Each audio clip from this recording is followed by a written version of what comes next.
We haven't been moving in circles, the reviews have. Let's talk about Cube.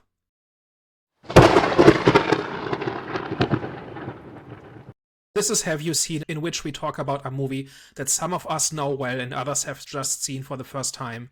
This week we are talking about Cube from 1997, which is a science fiction horror film about a group of people who wake up in a cube-shaped room which has doors in all directions. It turns out that each door leads to another cube room, that one leads to another, and so on. They run into each other and they realize that they are in this giant maze of cube rooms, and some of which are trapped, and they're without food, without water. They don't know why they're there, and they don't know who put them there. And so the movie follows their attempts to figure this out and to survive and to get out of the cube. So this is a movie that came out in 1997, and it quickly became a cult classic. And when I was growing up in the early 2000s, this was an absolute favorite. Me and my friends, we watched this over and over. This was one of our favorite movies. It kind of blew our minds at 16. Back then, we kind of put it in one category with The Matrix and other movies like this. So like philosophical, brainy science fiction, that sort of thing. So for me, this movie has a special place in its heart, but I think you two have just seen it for the first time. So having just seen Cube for the first time, what are your takeaways? I don't think I love it as much as you and your friends have growing up. I don't think it's a bad movie, but I feel like, one, there was too many unanswered questions for my liking as to kind of what was going on, what the people's deal was in the room, and why they were there in the first place. And then the other issue I had was some of the acting felt a bit forced, a bit stale in places. And I get that. I think this film had like a really small budget and probably couldn't hire some of the best actors for it, but it just felt at times that it felt a little bit stale. Like I could kind of like feel it grating on me when I was watching it. And then everything felt too coincidental for me as well. It was just, you had all the right people. And again, this kind of ties into not having all of the answers, because it seemed like you had all the right people that you needed in the room, or some of the right people that you needed in the room, such as the girl Levin or something like that, I can't remember her name, where she could figure out the numbers. And then you had the, I think it's autistic person as well that was in there, who was really good with numbers as well. And it just felt all a bit too convenient and popped up when it needed to in the movie. So I think overall, like, the idea of like, a bunch of randoms being trapped in a room is interesting, and like the whole like trying to figure out this maze and trying to get out is quite interesting. And I didn't hate watching the movie, but I just felt like I was just like left wanting a little bit more. So I'm surprised I haven't seen this film. I thought I did, but then when I watched, I was like, okay, I haven't seen this film because this is my kind of film. There was things which I liked, and I definitely did like the metaphors which were being shown in the movie. For example, I think there was the whole religion and human existence. I think the cube was like a metaphoric representation of human existence and religion, obviously, and I don't know the background story of the director, but it seems like his thoughts were being shown in this movie, especially when it comes to religion. And also, I liked theme of like the whole for the greater good, because there was moments, especially between Holloway and Quinn. So there definitely was moments which I really liked, and this, like I said, this is my kind of film. This was probably the first time in a movie where I was like, all the characters kind of annoyed me. I was surprised because I'm usually not really like that, but they just, even though they did have conflicting personalities, because obviously they had different professions and their characters were just different, right? So automatically, with different professions, you're gonna have a personality which fits that profession. So I understand that, and they did show that at times. However, it did kind of feel like they were all the same. Now, I don't know if that was because they were put in a situation, in a stressful and deadly situation where, because basically they were all acting erratic and rude. They just kind of rubbed me the wrong way, all of them. Like, I don't like. It's rare that I actually feel that way when it comes to films, because there's usually one character at least I like on the environment that they're currently in. I get why they would behave this way, but at the same time, I was like, damn, like someone show a different personality from what I'm seeing. Like there were things which I did like, and there were other things which I didn't like. I'm just a bit disappointed because I wanted to like this movie even more, because like I said, it's my kind of film. I think the first half it was a bit stale, but the second half is when it got really good for me. So I say I had a 50-50 experience with this one, but more so positive. I actually quite like that it got straight to the point with this movie. Like, we literally start the movie in the cube, and you're immediately finding out that they're kind of trapped in this place, and there's a lot of like booby traps in the different rooms, and they're gonna have to figure out a way to get out of this place. So actually, I was like quite on board with the start of the movie, and actually that kind of like ties into, again, I think his name's Quinn, or the one that was a police officer. Maybe I got his name wrong. That's Quentin. Yeah, so I actually quite liked Quentin's kind of arc from being the person that was initially bringing everyone together, trying to get everyone to calm down to assess the situation, to his eventual villain arc in this, where he kind of becomes deranged and he becomes all about himself and essentially starts sacrificing people or trying to let go of people that he felt were holding him back or holding the team back, essentially. So seriously, I think that was pretty obvious that was going to happen, because he was like the police officer, so he was like the one in charge, the leader.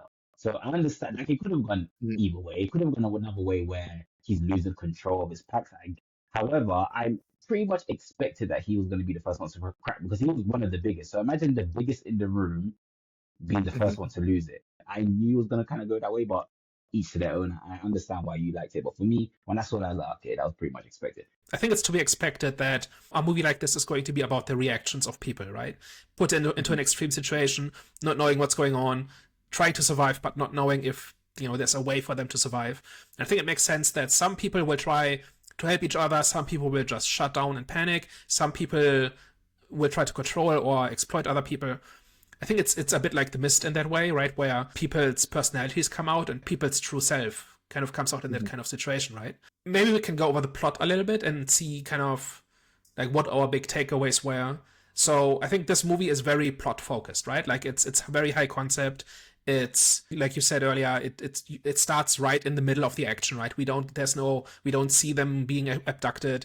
We don't see them being put into the cube. We just see them there. And we never see the reality outside the cube. One thing I think that this movie is really excellent at is kind of this atmosphere and this mystery as you're slowly learning more about the cube and you're learning the rules, where the doors lead, you learn about the traps, you learn about how to outsmart the traps, you learn about this whole numbering system and how that is not the whole story because the cubes are rearranging and all of that, right? I think that is really, at least for me, on a first watch all those years ago, that was really the thing that really caught my imagination. And then once I was hooked, there was like the character stuff. I don't know why, but it felt like they were just giving the answers in terms of like how to figure out the cube or what people's importance were.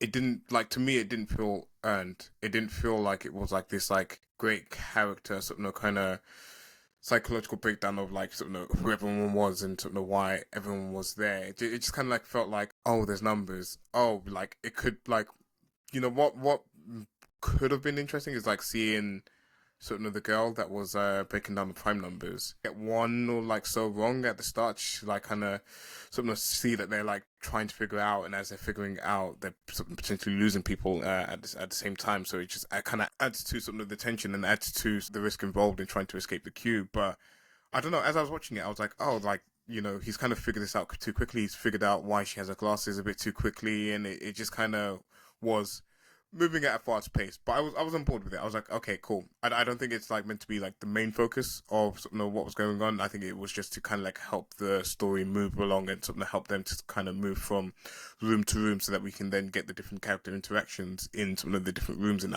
as they progress and as they kind of get closer towards reaching the end of the maze. But it was just like one thing that stood out to me was just how quickly things were being laid out. It is a little bit of a case of because the script says so, right? Like where people just immediately stumble on like the really key important detail, right? Like who is it? Like Worth? Like the fact that he just remembers that, oh yeah, I worked on this when I thought it was just some random engineering project, but now it kind of falls into place, and it is big. Like I think they're largely justified, right? So I think he recognizes a piece of the door mechanism that he designed, and then it kind of falls into place. And for a lot of the others, it's mostly just their professions. Like one person's a mathematician, and that happens to come in really handy, where it's basically a math puzzle, right, and stuff like that, right? So like you kind of see the idea that, oh, isn't this all a bit convenient? I think the reason it's never really bothered me is because the plot doesn't really hinge on that, right? Like, obviously, Mhm. the movie's gonna be about figuring out how the cube works and trying to get out and learning more about, what it is for and who built it and so on. But I don't think like any of these coincidences really get to the heart of that plot, right? It's more like they're kind of realizing that not all of them, but many of them have something to do with the cube, right? One of them built Mhm. it, and another one worked on math that was related to the cube and stuff like that, right? One of them is an escape artist, right? So they're not like first of all they're not random, right? Like these are people who are put in there for different reasons, right? But they're not all the same reason, right? They're not. It's like it's Mhm. not a challenge, right? It's not like Saw where they're faced with like a task, and if they fail it, they die. No, they're all supposed to die. There's not supposed to be a getting out. But that's where my frustration comes from, is that it seems like they put all of those people in there to help figure out, like something of what Quentin said in terms of they left Levin, I think her name is, with the glasses so that she's able to read the numbers. So it's like, because we don't get enough answers, because there isn't enough of the sort of mystery revealed to us as to people behind the cube and why those people were selected to be in there, it kind of raises the question as to were they put in there to try to escape, like to see sort of how they would escape and how they would work, or was it just a coincidence that they had the right people in there at the right time to sort of try to escape the cube? So that's kind of where some of my frustrations come from as well. Even though everything was predictable, I think that was intentional, mainly because Mhm. obviously how it ended, but at the same time, it was consistent with the theme and it was consistent with the way that the story was told. Because like one of the main things which I liked about the film was the metaphor that I had over, especially that I had for religion, right, and obviously human existence. So I think the cube was pretty much like, well, especially when Quentin saw outside the cube, and then it was like an abundance, like it was a never-ending cubes. You know what I'm saying, going from who knows where to who knows up where. Do you know what I'm saying? So I think that represented like just how big humanity is, right? It just never ends. And at the same time, there was a scene between Quentin and who's the guy, the one, the designer, and the way he was like, no one designed this, no one is behind this. Is pretty much it just is. You know what I'm saying? It just is. That was a metaphor for him, kind of like his beliefs in a way, as in like, there's no God. It just is like that. We just exist because we just exist. But at the same time, at the end, when obviously you saw the other guy walking into the light, so obviously there's two opinions that's being shown when it comes to religion, and that ended shows to me, oh, okay, so everything was planned. So it kind of contradicts what the guy said in terms of like this was just designed because it just was this wasn't designed. It was just just created, and it just is, right? However, at the end we saw the white light. It contradicts it, and it shows, oh no, there is like a creator or creators behind it. So that's why I feel like everything was planned. So which I think was good because you can say, oh, okay, everyone was handpicked the same way, how God handpicks who, each person's purpose, etc. But in the cube, everyone was handpicked to serve a purpose. So obviously the cube is a metaphor, right, for life in general, right, and people's outlook on what that means.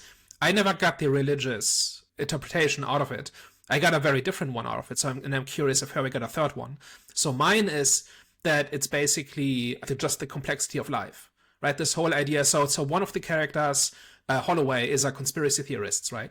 And the way conspiracy theorists view the world is that everything has purpose, everything is connected, and there's a sinister agency behind everything that happens, right?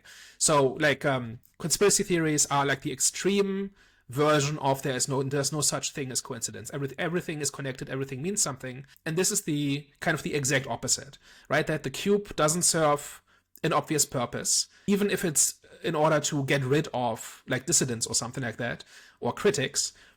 That's the most wasteful, most ridiculous, over the top way to do it. It's just somebody somehow started this, and it's got a life of its own. And it's run by people like Worth, who each does a piece, but nobody actually knows what it is, and there's nobody at the top making those decisions. And I think that's kind of interesting. In kind of discussing it here, I quite like the idea of finding meaning in life and finding your purpose, because again, like you mentioned about this cube kind of being this whole unexplainable thing. There isn't a rhyme or reason to really the cube or something of what we're given essentially, but it's in this maze or in this life that we live in, is that even for people that don't feel like they serve a purpose, it's like there is something about you. 'Cause even like the mathematician, when she was like saying, like, when the guy was saying that he's a police officer, the woman was saying she was a nurse.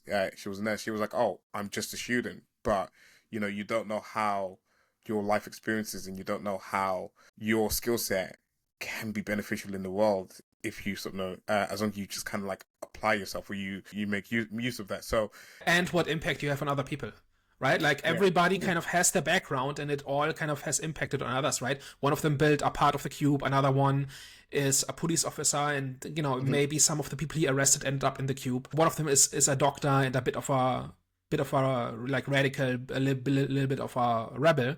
And the implication is she was put there because she was inconvenient. And then the escape artist might have been a test, right? Just to, try to see, like to stress test the cube, right? he played quite a key role in terms of helping them strategize how to actually get out. So even though he died quite quickly, they actually learned quite a lot from him in terms of how to test the different rooms. Before they figured out the prime numbers, it's like how to test the different rooms, how to see if there was any potential traps in there, actually. So even though he's gone quite early in the movie, you can kind of see his lasting effects on the characters throughout. Exactly, and what I was getting at is there's not one big plan, but kind of everybody has had a contribution, everybody has had actions that have impacted other people, and that is what society is, right? There isn't like one big plan that guides all of society, but all of our actions gradually add up over time. And then in hindsight, it looks like there was a plan. So I think it does fit together in that way. Yeah. I will say, I know, Jonathan, you mentioned about the religious theme on this. So I didn't get too strongly, but there was actually that one scene when, again, like you mentioned, when they like opened up the door and it was like this like bright white light, and it really felt like, as I was watching it, it felt like, are they entering heaven? Like I generally had that moment. So it's funny that you got the sort of religious aspect out of it. I didn't get it as deeply, but in that particular scene, I did. I didn't get that interpretation, but like if the cube is live, then the white light at the exit is the afterlife, right? Yeah. But that wasn't the main reason why I got that interpretation. It was because when you guys were saying, oh, it was predictable, I think that was the intention. So the people who made this cube, they knew that each of them were going to use their skills, and each of them they were going to find the numbers, and they were going to pretty much follow their instincts, right? But like, for example, the reason why, and another reason why I said religion, because there's a verse that emphasizes on standing still. When you stand still, pretty much he'll handle your problems. He will pretty much you'll see the salvation of the Lord. That's in that verse. And at the end, they literally said, "Oh, all we had to do was stand still, and the cube would have took us to the bridge." So when that scene happened, I was like, "Oh, okay." Even though the designer believes that there was no creator, in reality, there was a creator. They knew that they weren't going to stand still. They knew they were actually going to follow their instincts. They were going to do the predictable thing. They pretty much knew what was going to happen. So that's why I thought, oh, okay, there was some sort of religion metaphor going on around here. So yeah, that was the reason why I thought religion. Moving on from the metaphor, one of the reasons why. So I watched this movie a bunch of times as a teenager, and was kind of in the standard rotation. At 16, we were thinking of, oh, this is intense, this is dark, let's watch some people get killed, right? Like that was our slasher movie. Like we never watched like Halloween or Friday the 13th or anything like that. We watched Cube, right? Because we just happened to know it, right? And as I rewatched it again after a long time, I did see it a couple of times in between, but it's been a few years since I saw it. And now watching it again, one thing that really struck me is this idea that I've said before, that all you need for a movie is a couple of actors and a location and a tight script. And I think this movie has all three, right? It has an interesting location in the form of the cube and the traps. The mechanisms give them something to figure out. You have a couple of characters who, like, however, you said earlier that the acting was pretty terrible. And I kind of agree. Like, these are like Canadian D-list actors for the most part, right? I recognized David Hewlett. He was one of the main characters in Stargate Atlantis. That's where I know him from. Nicole de Boer was in Star Trek. The others, I don't think I've seen in anything.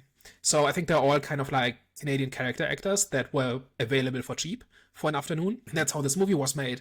But I do think they do the number one job of an actor, which is to bring the characters to life and to make you care about them. At least I did. Once you're there, you're kind of invested in the deterioration, because like a lot of this is basically not so much like the mechanics of the cube, although that's fine, that's there. But what's really interesting is how different people are reacting to this realization that they are going to die, probably, right? That not only have they been kidnapped, but this is a death trap and it's not meant to be survived, and they probably won't. And different people react differently to this. But I found it hard to connect with the characters because of my earlier point. It felt like they were all behaving in the same manner. Like I don't think they said anything besides their profession. I don't think they said anything about themselves that made me want to see one of them succeed. Besides, obviously, the guy with the mental disorder. So, what was it that made you resonate with the characters? That's a hard question because it just does. But I think if I had to point to something, it would probably be we are in this tense situation and it has very simple rules, right? And people start out quite similar, right? They kind of talk the same way. They're all kind of composed and civilized and all of that. And over time, their true personality comes out. Some of them shut down completely. Some, like Joan, she does her job in terms of doing the math, but like she kind of just panic. She kind of panics and she kind of just wants to be saved, right, in some way, right? That's kind of the impression I got. Holloway, the doctor, kind of just proceeds blaming other people. Like that's kind of her go-to of dealing with a problem. Other people, the cop ends up kind of trying to dominate other people. Other people band together to help each other. I think that is the main part where it just plays out in a way that I'm on board with. I'm not saying it's the greatest character acting ever. I'm not saying these are masterful performances. I'm just saying it works, and that carries the movie. And the traps provide some tension, and the mystery of okay, who built the cube and who put us here is kind of also there. But I think the thing that really carries the movie is the interactions between these people as they have to decide how they're going to react to this situation. I think Okay. I was like somewhere Okay. in between the two of you. I did have like some connection with the characters. Funny enough, naturally gravitated to the villain of this movie for whatever reason at the start, and then started slowly realizing, okay, maybe he's not the good guy in this, which was a bit of a revelation for myself as watching it. I mean, he kind of starts out as just taking charge, right? Which initially is not the worst thing. But then he increasingly becomes controlling and exploitative. He's not simply the bad guy from minute one, right? There's a progression there. Yeah, exactly. Yeah, that's kind of what I was like kind of getting at, is that like at first I'm like on board with what he's trying to sort of know, what he's trying to do, trying to sort of know, create some type of order or some type of calm, but then just slowly progressed and got worse and worse. And this backstory that he gave about his wife and kids started to become a little bit more sinister in terms of sort of was he abusive to sort of her and the kids and stuff like that. So his character took a turn for the worse, and I was on board with that. And then when he became a villain, I was like, oh, okay, damn, that's a shame. My connection with the characters is summed up by the mathematician's death, in terms of once they were getting towards the end, I was like, oh, it would be nice for her to survive. And then when you have that shock moment where she's stabbed, I didn't have a strong reaction like, oh, I'm like really upset that she died. I was just a bit like, damn, it would have been nice for her to survive, but she didn't. But also, who survives and who doesn't isn't really driven by who deserves it, right? It's just how it happens. It's just Which it's just life. yeah, exactly. But it's just kind of like more towards sort of the connection to the people in terms of there was that one of having experienced the cube, through their perspective of wanting the mathematician who put probably the most work in trying to sort of figure out what was going on, to be one of the ones. And guess what? The person who does all the work dies, doesn't get the reward. Doesn't get the credit. This is life. Another thing I really like about this is how there is drama, but a lot of it is just people trying to figure it out and trying to adapt, right? The whole thing with the buttons, for instance, that if you suck on the buttons, it keeps the saliva flow going and it delays dehydration, right? That's just one of these little survival tricks that people would figure out very quickly, and they would share that knowledge, and doing that would be key to survival. The thing about the boots, that they realize they can use their boots to trip at least some of the traps. People can adapt to just about any situation, right? And to the most extreme inhuman situations, go in like throughout human history into the worst, most dehumanizing, most desperate situations, and people have lived there, right? They've figured out how to live. And this was reflected in this movie too. They were immediately looking for ways to adapt to this new situation. There's a limit to that, right? They can't make any food, they can't get any water, but there's like little things they can do, and little things in which they can change and adapt to the situation.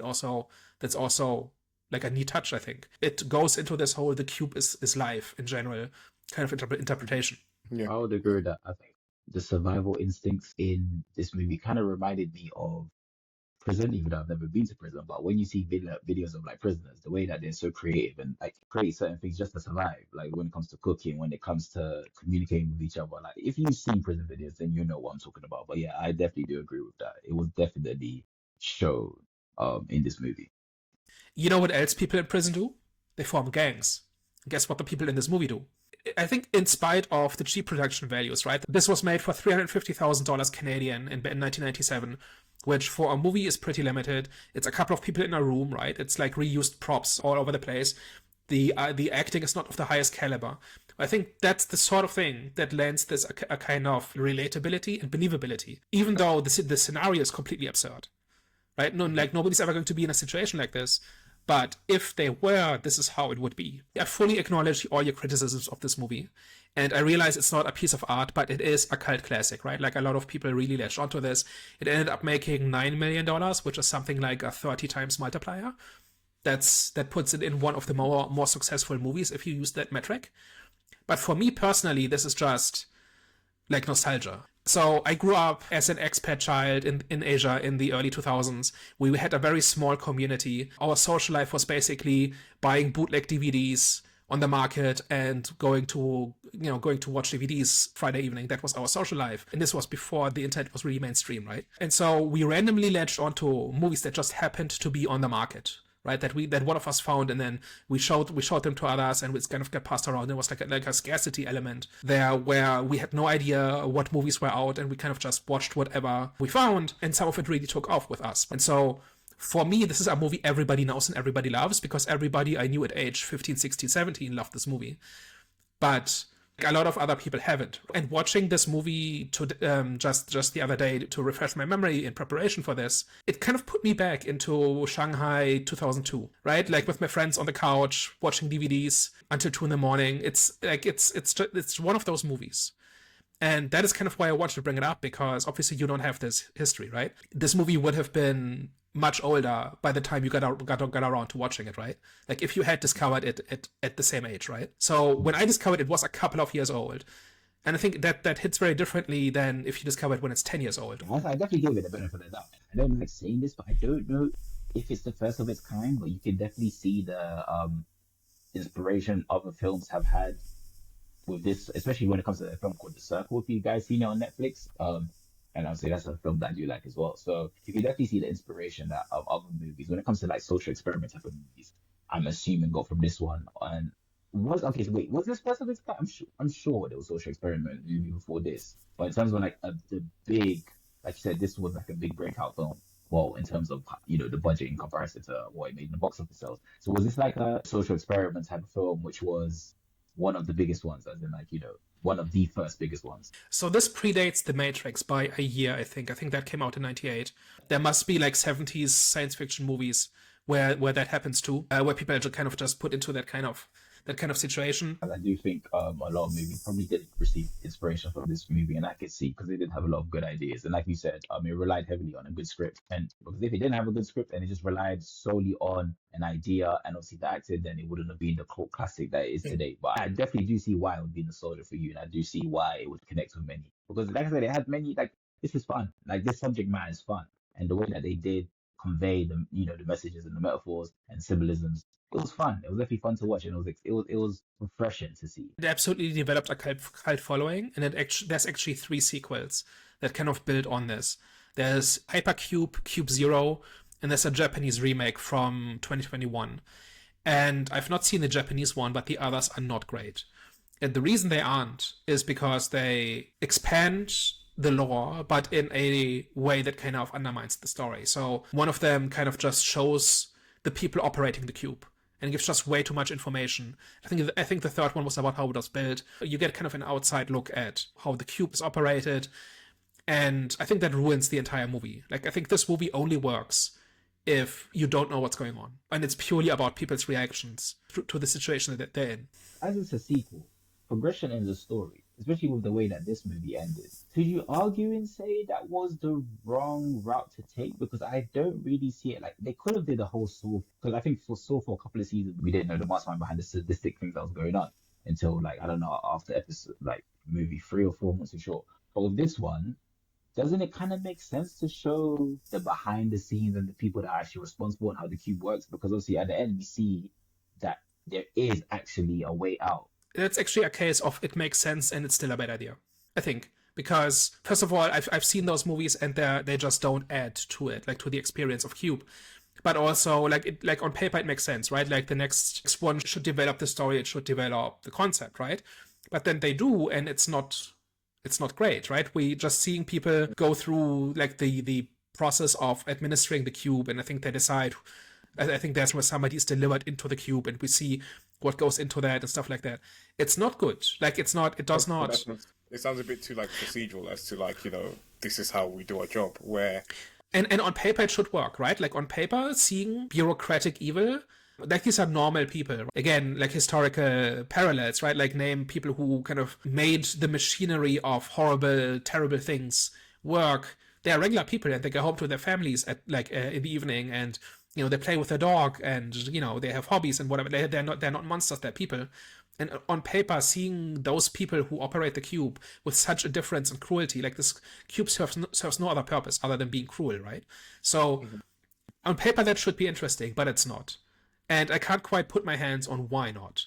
And I'm sure there are people who like those movies, but I don't think they're quite as well received. And I think the reason for it is kind of the core appeal of Cube. And the core appeal is the mystery. Well, not the mystery, but because mystery implies that the answer is interesting. I think here the answer is actually not interesting. I think it's all about this sense of how do people react to this unexplicable situation. No context, no negotiation, no second chances. This is just your life now. And you're probably going to die. What do you do? How do you go out? How do you spend your last day on Earth? Are you a good person? Are you a bad person? Do you try to fight back? Do you shut down? Do you try to kind of take what you can get from other people? Or do you try to help? Right? I think that is interesting. And kind of the traps are kind of trappings. They're also there, but like in terms of on a story level, I think that's what makes this movie tick. And seeing the prison guards, I don't think elevates that. I think that stood out to me in this movie was, I can't remember the guy that sort of took part in designing the cube. When he was asked, how long have you known that people have been being put in this cube, and he said a few months. And maybe I haven't seen the second movie, but what could have potentially been interesting is seeing how people like wrestle with that. If you're gonna sort of take the focus of looking at people outside of the cube and the people that are running it, again, like you mentioned, how do you live that normal life knowing what's going on inside the cube? And it's quite similar to like a not a social experiment. It's like a bit of like a psychological study on the Nazis during World War II, in terms of the people that were doing these horrible things were just like normal people. They were just like regular people, but because they were getting the message from above that this is what they needed to do, they just kind of partook in it and didn't question authority. And it could have been quite interesting to maybe explore something like that through the cube, and through someone that's just working a normal job, trying to like get by, make ends meet, etc. I know the guy that we had in this movie didn't really have a purpose. He kind of didn't really feel like he had a life outside of that. But how does someone that has a family that's sort of super reliant on them react to it? How does someone that's living a life that they never thought that they could live, through sort of being paid an exorbitant amount of money to be part of this process, how do they wrestle with having these nice things at the expense of other people? It would have been it sounds like it. Well, again, this is just my idea, and like we said, the idea of looking at the cube from the outside was still a good idea, but executed wrongly. But I feel like that could have been an interesting question to to look at, especially because the first movie is very heavy on the social experiment side of things, on how do people react in this situation, how do people interact with each other, how do people kind of like come together and work together. It's then answering a different type of psychological question about people as well. So yeah, that's just kind of like my 2 cents on what the sequel could have been. Yeah, I don't think it's impossible to make a sequel to Q, but I think you have to be really careful whenever you make a sequel. Like, what's the core appeal of this? What does the audience like, and how far can we change it before it's no longer that? Right? That's always a challenge. But the same with like Netflix series The Interview, even though it's all based in one location and pretty much a similar format, that's not the selling point. The selling point is obviously how each criminal reacts to what they're being accused of, and just trying to prove their innocence. And like you said, the reaction is the selling point. I definitely do see, even though it would have been like a repetitive cycle, it would have been a fun repetitive cycle because the reaction, like you said, is the selling point, and that is fun to see. So I see it. I agree. All right, any last words on Cube? Do they want to make you watch more of it, or is this one and done? I think for me, it's probably a one and done. I actually do feel like if it was remade, it could be done a lot better. It was 3 years ago. Oh, was it? How did that go? I actually haven't seen it. I only found out about it just now. But the 2021 version is a Japanese remake of the first one. I actually want to watch this now because it's usually the other way around. Usually, classic Japanese horror and sci-fi movies get remade in America, and they often change quite a bit. They're often made like 10 years later, made by different people for a different audience and so on. I don't know any other examples where there's a Japanese remake of a popular American movie like this. So I think I'm going to check that out. I don't know how available it is, but yeah, that could be interesting. Yeah, no, that's kind of made me want to check out as well. Yeah, for me, I feel like there's a lot of potential in this, and there's a lot of potential in the story, the characters that they brought together. I feel like it just needed it. You can see the budget in this movie in terms of the actors, the scope of it, how they were able to bring the story to life. I actually will give it praise on its settings. Like I was sort of fully immersed and fully invested in the Cube settings, the different colors, the different traps. It was quite creative in that front. And I mean, they started off, especially with sort of a small budget, they started off bold with having a guy literally cubed by the first trap, which is pretty ironic. So it's not a complete dud for me. This movie, it's just a middle of the road type of movie with more potential than with more potential if it was kind of like remade and done better, which I'm sure I'll check out in the Japanese version. I've seen Cube Zero. That's the second movie. I didn't realize that it was a sequel. Actually, pretty much, from what I can remember, I think I enjoyed it because, like I said, those are my kind of films. But this one, kind of similar to Hervey. I think it was kind of 50-50, more so pushing towards the positive, kind of like giving it the benefit of the doubt regarding like the acting, obviously because of the budget. I kind of enjoyed the aesthetic of it. I actually didn't like. You could tell it was low budget, but it wasn't low budget to the point where it was unbearable to watch. I think it totally fits. I think Yeah. the aesthetic fits the kind of story. It's very small. It's very personal. I think they put the money where it needed to go. It doesn't look cheap, I don't think. Yeah, it doesn't look cheap. I do agree. It's just like I said, the issues that I did have with it, it was the characters for me. Like I said, I think I felt like they were all kind of felt like the personalities were the same due to the way that they were just acting. The second half of the movie got really, that's where it kind of like caught me in terms of like the engagement. So I had a good experience, a good experience. It wasn't great, but it was good. And I think Cube Zero already. I'm going to check out the third film. I haven't seen the third film, and I am going to definitely check out the Japanese version because I thought that was the one that you said we should watch. But yeah, I'm going to definitely check out the other Cube movies. Okay then. Well, it looks like we've reached the end of today's discussion. Guys, thank you very much for tuning into today's episode. As always, if you liked what you heard, tell a friend, and if you hated everything we discussed today, tell an enemy. We are the Eye of the Storm podcast. All right, guys, you heard it here first. We'll see you next week. Au revoir. Ciao.